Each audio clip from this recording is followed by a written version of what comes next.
Kit आपने just बताया थोड़ा डे हाई से फिसले हैं और बैंक निफ्टी रिलेटिवली थोड़ा अंडर परफॉर्म कर रहा है, लेकिन आज भी काफ़ी वोलेटिलिटी फिर से अब एक मूव उनकी तरफ से। लेकिन मिड कैप्स में आज थोड़ी मुनाफा वसूली फिर से हाई साइड से देखने को मिली। लेकिन क्या अब भी स्ट्रेंथ कायम लग रही है आपको? अब कौन से लेवल्स इंपॉर्टेंट है जो हमें वॉच करना चाहिए निफ्टी, बैंक निफ्टी में स्पेशली? देखिए, निफ्टी में स्ट्रेंथ है। निफ्टी में हर डिप पर बाइंग काम कर रही है। और अगर आप फॉर एग्जांपल देखिए, एक था कि पिछले हफ्ते से एक लॉन्ग ट्रेड चली आ रही है। जब पिछले हफ्ते मार्केट ने एक वीकली बार बनाया था, तब फ्राइडे को हमने एक जो व्यू लिया था। एक था मंडे को जो जीएसटी कट के बाद जो गैप अप हुआ, वहाँ से जो लॉन्ग पोजीशन चली आ रही है, वो गैप अप हुआ था करीब 24,750 के आसपास। वहाँ से हमारी व्यू ये रही है कि इस मार्केट में आप पोजिशनली लॉन्ग रही है और वो अप्रोच अभी भी इंटैक्ट है। बीच बीच में रेजिस्टेंसेस आएंगी। अभी एक मार्केट रेजिस्टेंस फेस कर रहा है 25,150 से 25,200 पर। ये निफ्टी का रेजिस्टेंस है। सपोर्ट जोन क्या है आपका? 24,950 से 25,000। सुबह भी एक डिप आई और सुबह स्क्रीन पर जब मैं और वीरू बात कर रहे थे, यही व्यू था कि इस डिप को बाय करिए आप और इवेंचुअली मार्केट आपको रिवॉर्ड करेगा। अगली अगर कोई डिप आए तो उसको यूज़ करिएगा बाय करने के लिए। मार्केट में इस समय मोमेंटम है बहुत स्ट्रॉन्ग बुलिश फेवर में। बैंक निफ्टी की जहाँ तक बात है, बैंक निफ्टी में अनफॉर्चुनेटली कोई ट्रेड नहीं है। आज भी बैंक निफ्टी ने गुगली दी। सुबह एक बार के लिए लगा कि आप 56,000 क्रॉस करने जा रहे हैं, लेकिन उसके बाद फिर वो फिसला। अभी bank Nifty no trade zone में है। यहाँ पर 55,500 पर सपोर्ट है और 56,000 पर रेजिस्टेंस है। आज तो देखिए, वैसे बैंक निफ्टी कुल मिलाकर 270 पॉइंट की रेंज में रहा है। मतलब आधा % भी नहीं है। आधे % से कम की रेंज में अगर आप एक इंडेक्स को ट्रेड करेंगे, अगर आप ऑप्शन राइटर हैं तो अलग बात है, लेकिन अगर आप ऑप्शन बायर की तरह से अगर आधे % की रेंज वाले इंडेक्स को ट्रेड करेंगे, आप दोनों तरफ पैसा गंवाएंगे। ये फैक्ट है। तो इस वजह से बस यही मैं कहूँगा ओवरऑल मार्केट के व्यू को लेकर। वीरू के पास चलते। आखिरी सवाल उससे पहले सेक्टर स्पेसिफिक वीरेंद्र जी ने सवाल किया, उसी रिलेटेड मेरा है। ऑटो और एफएमसीजी अगर आप देखें तो उसमें अच्छी रैली हमें देखने को मिली थी। हालांकि आज एफएमसीजी थोड़ा बैकफुट पर और ऑटो भी फ्लैट कारोबार करता हुआ नजर आएगा, लेकिन निचले स्तरों से ऑटो में अच्छी रिकवरी। अब अच्छी खासी रैली के बाद इन दोनों स्पेस को कैसे अप्रोच किया जाए? देखिए, इन दोनों स्पेसेस में एक रैली जो हो चुकी थी वो थी जो इमीडिएट इम्पैक्ट था। अब उसके बाद मुझे लग रहा है कि थोड़ा कंसोलिडेशन की ज़रूरत है। आज सुबह जो देवीना जी भी कह रही थी कि अब इनमें मार्केट थोड़ा स्टॉक स्पेसिफिक हो जाएगा। कुछ कंपनियां होंगी जहां पर अब आपको लग रहा है कि शायद ये क्वार्टर ख़राब होगा क्योंकि ये लोग अपने डिसीजन पोस्टपोन करेंगे। लेकिन अब इन स्टॉक्स को आप हर डिप पर ऐड करिए। वो जो बास्केट की बात थी, उस बास्केट को अब आप हर डिप में ऐड करिए, क्योंकि ये अब मार्केट के लिए लीडरशिप जो पॉकेट है वो रहने वाली है।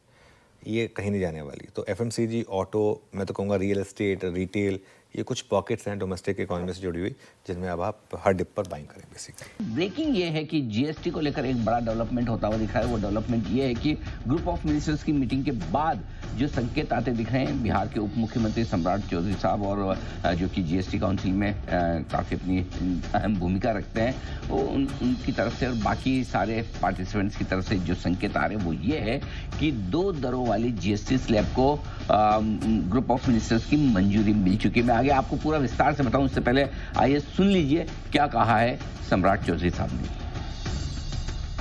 2 स्लैब को समाप्त करने के लिए उस प्रस्ताव पर हम लोगों ने विचार किया और समर्थन दिया है और हम लोग इसको रिकमेंडेशन दिए हैं। अब जीएसटी काउंसिल इसको फैसला लेकर क्या रिकमेंडेशन है सर? हम लोगों ने जीएम के तरफ से स्पष्ट तौर पर यह निर्णय लिया है कि जो गवर्नमेंट ऑफ इंडिया के 2 प्रस्ताव आए हैं, स्लैब 12% टैक्स को खत्म करने के लिए और 28% के टैक्स को समाप्त करने के लिए, उस प्रस्ताव का समर्थन किया। तो सर, और जो यूजेबल जो चीजें हैं रोजमर्रा की वो सब डिसाइड वहाँ होगा। और सर रेवेन्यू लॉस वो सारे चीजों का एक्सरसाइज चल रहा है। बिल्कुल, तो ये बड़ी बात निकल कर आती हुई है और उनका ये कहना है कि 2 स्लैब जैसा कि अनुमान था, एक 28% की और दूसरी 12% की, दोनों स्लैब्स हट जाएंगी, 5 और 12% की रहेगी। ध्यान रहे कि बिहार के जो उप मुख्यमंत्री सम्राट चौधरी साहब है, वही ग्रुप ऑफ मिनिस्टर्स की जो रेट रैशनलाइजेशन कमेटी बनी हुई है उसके कन्वीनर भी है। यानी कि ये जो दरें बदलने का जो प्रयास किया जा रहा है, ग्रुप ऑफ मिनिस्टर्स ने जो ये गठन किया है कमेटी का, उसके कन्वीनर वही हैं, इसलिए उनके बयान काफ़ी महत्वपूर्ण है। इसका मतलब क्लियर कट है कि ग्रुप ऑफ मिनिस्टर्स की मीटिंग में जो कुछ भी फैसले हुए वो फैसले अब आपके सामने आते हुए दिख रहे हैं। ये एक बड़ा डेवलपमेंट होता हुआ दिख रहा है जो कि वाकई में आपके लिए बेहद काम का। तो यानी कि सरकार तेज़ी से जीएसटी की दरों को घटाने के मामले में आगे बढ़ रही है। पहले ऐलान, उसके बाद ग्रुप ऑफ मिनिस्टर्स की तरफ से ये इस बात का समर्थन। अब नेचुरली किन किन प्रोडक्ट्स को किस दायरे में लाया जाए, 12% में कौन से होंगे, 12% वाले कौन से 5% में जाएंगे, क्या कुछ 18 में भी जाएंगे, या 18% में कौन से रहेंगे, क्या 18 वाले कुछ 5 में भी जा सकते हैं, इसके अलावा 28 वाले जो सारे 18 में आएंगे। अब उसकी वजह से अगर कहीं कोई रेवेन्यू लॉस हो रहा है, क्योंकि एक अंदाजा ये लगाया जा रहा है पूजा की शायद 50,000 करोड़ का 40 से 60,000 करोड़ के बीच का रेवेन्यू लॉस होगा जीएसटी के ये सारे बदलावों की वजह से। अब राज्य सरकारें ये चाहेंगी कि उसका जो कुछ रेवेन्यू का नुकसान है उसकी भरपाई कैसे होगी, क्या होगी, इन सब चीज़ों पर अलग से बातचीत होगी। इसके अलावा किन किन प्रोडक्ट्स पर क्या रेट रहनी चाहिए, इस पर जीएसटी काउंसिल फैसला लेगी। रेवेन्यू लॉस पर जीएसटी काउंसिल फैसला लेगी। कौन से आइटम्स 40% की कैटेगरी में रखे जाएं या और उनमें शामिल किया जाए, उन पे वो फैसला लेगी। तो बेसिकली अब जो कहना चाहिए कि ऑपरेशनल डिसीजंस हैं वो जीएसटी काउंसिल में जाएंगे, जिसमें अंदाजा लगाया जा रहा है कि 20 और 21 सितंबर को उसकी बैठक होगी। हो सकता है उससे पहले हो जाए, उसकी तो तय है ही, वहाँ ये फैसला होगा। लेकिन एक बड़ा डेवलपमेंट, बड़ा डिसीजन ये हो चुका है, ये बड़ा इंटरेस्टिंग है इस वक्त। बिल्कुल। तो इस वक्त की बड़ी खबर, और एक एक करके देखिए यहाँ पर फैसले भी होते हुए नजर आ रहे हैं। इस खबर के आते 40-50 पॉइंट एक रिकवरी आती हुई दिखी है। बाजार को पसंद है क्योंकि तेजी से काम हो रहा है। हाँ, बाजार को पसंद ये आ रहा है कि जीएसटी रिफॉर्म पे सरकार बहुत तेजी से काम कर रही है। मतलब प्रधानमंत्री ने ये जरूर कहा है कि वो दिवाली का तोहफा देंगे, लेकिन ज्यादातर लोगों का मानना है कि ये तोहफा दिवाली से काफी पहले आ सकता है। मतलब दिवाली की शॉपिंग आप घटे हुए जीएसटी पे कर पाए, सोचिए। व्हाट एन आइडिया सर जी। हाँ, तभी तो वो करेगा। मजा तो तभी है ना, मजा तो तभी कि दिवाली के दिन बोले तो भाई दिवाली तो दिवाली के दिन का फायदा क्या है कि नहीं। समझो 20-21 सितंबर की बैठक में हो जाए सब कुछ फाइनल, और दशहरे से आप दिवाली की जो शॉपिंग करें और उसमें आपको कम जीएसटी वाले में करना पड़े, है ना, जोश आएगा ना तभी। यही जोश देता है बाजार। बिल्कुल। ये जो एकदम से वापस निचले सोने से थोड़ी रिकवरी आई, मुझे लगता है बाजार को स्पीड पसंद आ रही है अब, और एक कॉन्सेंसस। देखिए, इतने बड़े मुद्दे पर अलग अलग राज्य सरकारें, विपक्षी दलों की भी हैं। आम राय बनाना आसान काम नहीं है, राइट।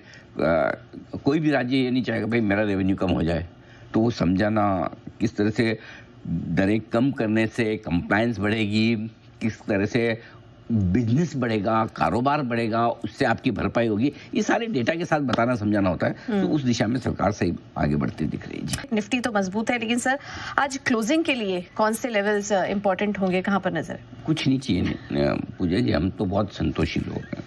खाली आप 1 पॉइंट ऊपर बंद करा दें। 25,050 के ऊपर की कोई भी क्लोजिंग हमें चलेगी। अगर 25,051 भी हम बंद हो गए तो हम लगातार छठे दिन बंद होंगे और उसमें हम खुश हो जाएंगे, चलो छठे दिन बंद हुए। तो कोई भी 25,050 के ऊपर की क्लोजिंग वेलकम है। ज्यादा वेलकम क्या है, कल के हाई के ऊपर बंद करा दो। 25,088 का हाई था तो 25,088 के ऊपर 25,090 के ऊपर बंद हो जाए। वहां पे 2 पॉइंट मांग लिए हमने आपसे, उधर 1 मांगा, इधर 2 पॉइंट मांग लिए। कल के हाई के 2 पॉइंट ऊपर बंद करा दो तो भी चलेगा। और अगर आपका बहुत ज़्यादा मन है, खुश है, आप ज़्यादा प्रसन्न होकर कुछ देना ही चाहती हैं, तो 5 पॉइंट ऊपर बंद करा दो। किसके? आज के हाई के। 25,145 का आज है ये। आई मीन राउंड फिगर में 25,150 के आसपास या इसके ऊपर बंद हो तो और भी अच्छा। The best closing day high पर जाकर आप हायर हाई बनाए, हायर लो बनाए और डे हाई पर जाकर बंद हो और पिछले दिन के हाई के ऊपर बंद हो, और इससे लाइफ में ज़्यादा क्या चाहिए, और वो भी छठे दिन। पॉइंट कम मिले चलेगा, क्वालिटी वाइज क्लोजिंग आपको अच्छी चाहिए। और ये क्लोजिंग जो होगी वो क्वालिटी है। एनी क्लोजिंग अबाउट 25090, 25,090 के ऊपर की क्लोजिंग क्वालिटी क्लोजिंग मानी जाएगी। 25,090 की, जिसके ऊपर आप अभी आखिरी 1.5 घंटे में हैं। और ऐसे में अगला टारगेट फिर 25,400 25,600 की रेंज का बनेगा निफ्टी के लिए। और सपोर्ट अब धीरे धीरे ऊपर शिफ्ट होता दिख रहा है। 24,875 से 25,000 की रेंज अब आपके लिए होगी मजबूत सपोर्ट के तौर पर।